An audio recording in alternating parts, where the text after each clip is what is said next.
Why did the government not proceed with all of these accusations from the beginning? The answer is clear to me.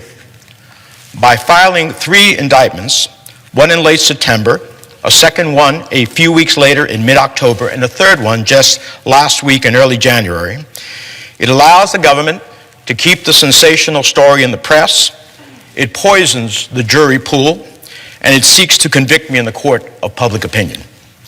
In so doing, the government's tactics harm not just me, but each of you, my colleagues, the political establishment, and most importantly, the electorate of New Jersey.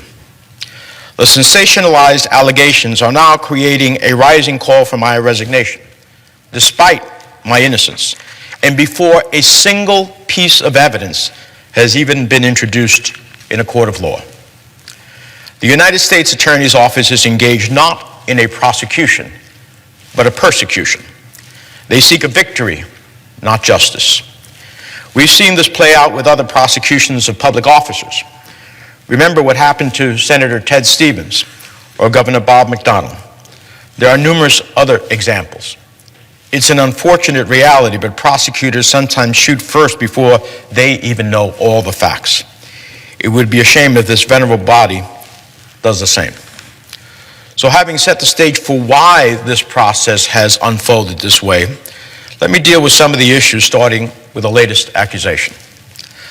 I have received nothing, absolutely nothing, from the government of Qatar or on behalf of the government of Qatar to promote their image or their issues.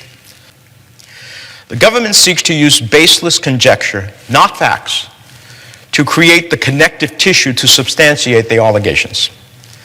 They show a picture of watches, but no proof of receiving any such gift. They talk about tickets to a state-sponsored event, but as we all know, members of the Senate often attend state-sponsored events. Indeed, I've seen members of the State Department, the administration, and yes, even the Justice Department attend state-sponsored events. The government fails to mention that the family member referenced to already had their own purchased tickets to the event. That's not a perk, and certainly not a bribe.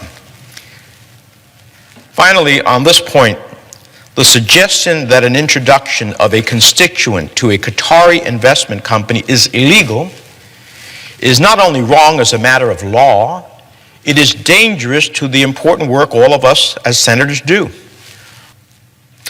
Now, some may be alarmed by what I've described, but in this case explain it away by saying, but in this case there are allegations of cash and gold bars.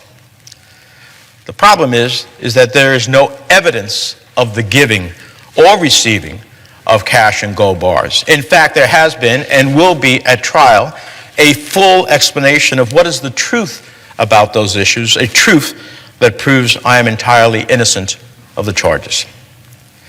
And that is the problem. Almost everyone, including my friends in the press who have reported on it, haven't read the indictment. They've only taken the government's sensational narrative of what the accusations are as truth. They haven't sought facts of the allegations. I'm innocent, and I intend to prove my innocence. Finally, let me say that I understand how the government's accusations, made in the most sensational and purposely damning way possible, its misuse of the grand jury system to bring superseding indictments, even though it had all the information they alleged from the beginning, can be a source of concern and contempt by some of my colleagues, the political establishment, and most importantly, the people of New Jersey. I get it. And I am suffering greatly as a result of what they have done. After 50 years of public service, this is not how I wanted to celebrate my Golden Jubilee. But I have never violated the public trust. I have been a patriot for and of my country. Now, let me close by saying I understand some of my colleagues are in tough races, and for them this was a political calculation. Let me also say that for the administration, the political establishment, and for my detractors, it would be much easier to have me exit the scene so that an unjust deal in immigration that won't really solve our problems at the border, but that would hurt the Latino community, would be easier to be achieved, or that a new deal with Iran would be more possible, or cozying up to the Castro regime could take place, or selling F-16s to Turkey could be finalized. I get it.